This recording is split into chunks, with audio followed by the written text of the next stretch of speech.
Hello, my friends. So you thought the story of the Hunger Games was over, but as they say, it ain't over until the mockingbird sings. So let's get started.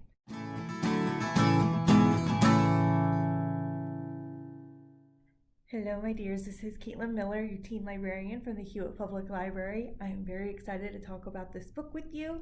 It is a prequel to the Hunger Games series. It is called The Ballad of Songbirds and Snakes by Suzanne Collins.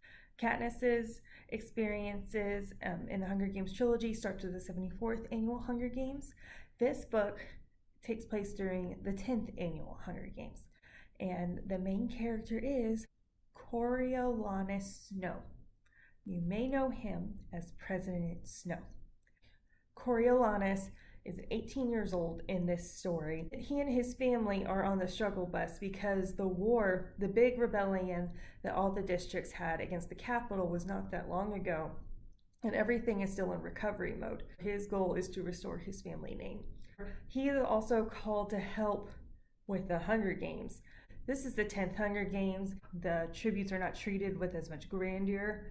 They're treated like animals pretty much until they compete in the games. They had students from this prestigious capital academy to mentor the tributes. It's a really good perspective from the capital side of things. It's really interesting to see how the capital and its citizens view the entire situation. There is no clear cut between good and bad in this book, and there's a lot of moral ambiguity, which makes for a very interesting read. Give it a read and let me know what you guys think, and let me know if there's anything else y'all want me to talk about, or if y'all want me to read anything in particular. I will talk to you guys later. I love you. Y'all are worthy and perfect, okay? Bye.